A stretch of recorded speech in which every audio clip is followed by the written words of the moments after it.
So I have a new cup of coffee. It's fresh, it's new, it's frothed on the top. You can see that a little bit, and it's just going to be delicious. And that is an illustration how I'm going to be talking about all things new today, because I'm not drinking an old cup of coffee. It's even a clean cup.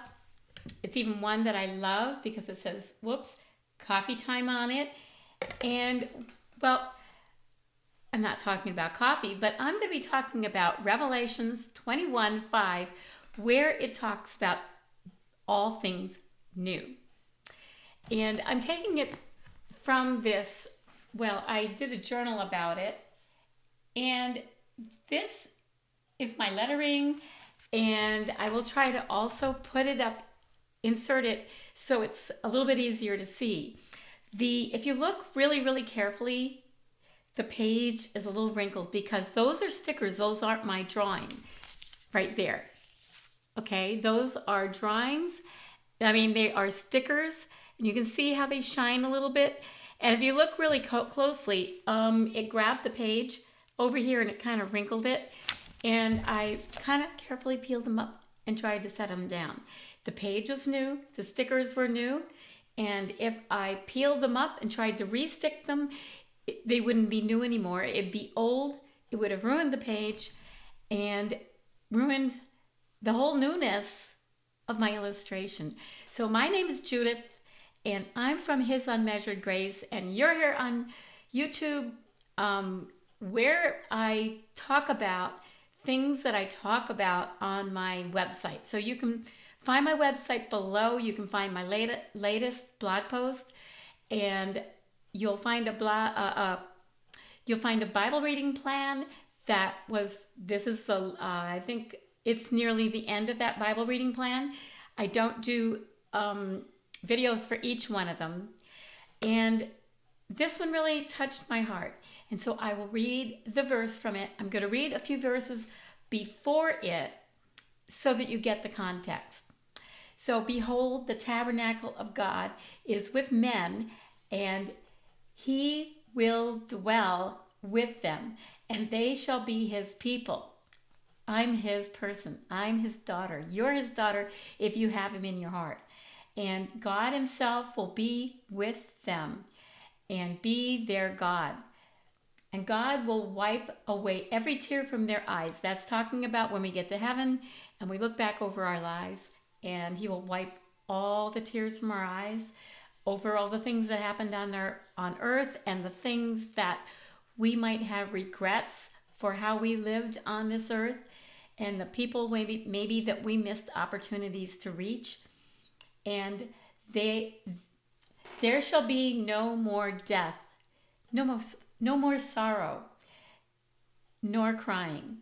There shall be no more pain, for the former things have passed away. All the things that we know now will become the former things. We're not talking about former things in our lives, although that counts to that, but all the things that we associate and know as part of our time here on earth. Then He who sat on the throne said, behold, I make all things new. And He said to me, write, for these words are true and faithful. So God is going to give John, who wrote this, a revelation and show him things. And that word write I like, because I like to write. I like to write out scripture, and that is special to me. So God, in a way, was kind of, maybe this is taking it out of context, but He was saying to me to write it. So I'm going to read the verse that we're focusing on again. Then He who sat on the throne said, behold, I make all things new. So that is the part we're concentrating, making all things new. So things wear out. My husband right now is fixing the dishwasher, cleaning it up because all the old junk ended up in the filter, and it was more involved than he thought, because that's what things are on this earth. Our car may break down. Your car may break down. My health may break down, or yours might. Things we own break. I had tried to set up a camera for this that I've had for about 5 years, and it just isn't as clear. That's just the way things are in this world. Things are not perfect. They break, they wear out. So then the things that I got from this passage are like, there's 4 of them. First is that God dwells in me. He dwells in you. If you have a personal relationship with Christ, he dwells in you. And he is my God. And the former things, the things that this is a part of the verse, these verses that we're concentrating on, the former things will pass away. When we get to heaven, everything will be new. We don't even understand what that kind of newness will be, because it won't be things that we have, a new camera or new clothes or new food or new this or that or a new cup of coffee. Unfortunately, I'm not so sure that we'll have coffee in heaven.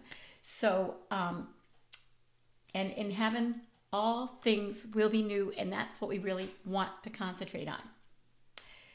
So God is not merely making new things to replace what is old and the broken, the obsolete.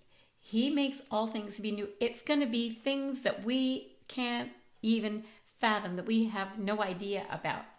And this transcends, or it goes beyond what our ideas of what new really means. It's not going to be like anything we can imagine. And things never wear out. Our bodies will not wear out. And nothing will break down. Our relationships won't break down. That is the best part of it. And so our woes, our troubles, our trials, those kind of things, they will end. All the things causing those things won't be part of heaven. And this will strengthen, or ought to strengthen, your resolve to endure the things that are hard on this earth, because you look towards your hope in heaven. I have chocolate on my hands from when I made my coffee. So,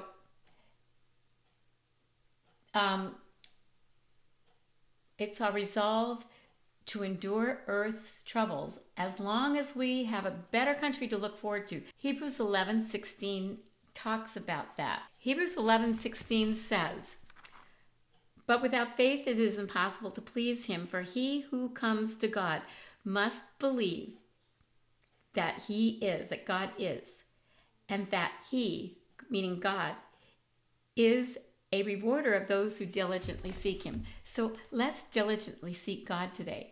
Let's look for that hope we have in heaven, when everything will be new. When we face trials and things break and relationships are difficult, and you're facing, maybe your marriage is hard. I went through years of a very difficult part of our marriage, still married to the same guy, and for us, we endured, we worked out the problems, and things are so much better now. It was worth it all. So one thing I want to share with you, though, before I end, is that this page, I do these every day for the whole month. This is it's a journaling page. It's like this. The Bible reading plan is free. You get that through my website. The link is below. And you can get that, and then in months after that, you can download other ones, or the ones we're focusing on that month, in the resource library. You just need to password in. And the first time you have to kind of jump through a hoop. And to be able to access the resource library, you kind of need to stay on my mailing list. And because I do change the password once in a while, and you get the new one through the email. But you can upgrade and get the journaling pages for the whole month, and other pages that I have. The month that's coming up is extra special because I've written a whole bunch of stuff out, and I will be talking about what is going to be in that and sharing about that very, very soon, because I'm starting February a little late, and I'll go probably into March with it, I'm sure. And it will be a Bible reading plan that will help you, and it's going to be really exciting. So look for the next video, or the next couple videos. I'm not sure if I'm doing it the very next one or not. So get the upgrade. You'll find the upgrade below in the description, or even by getting the download for the free version of the Bible reading plan, you can also choose it then.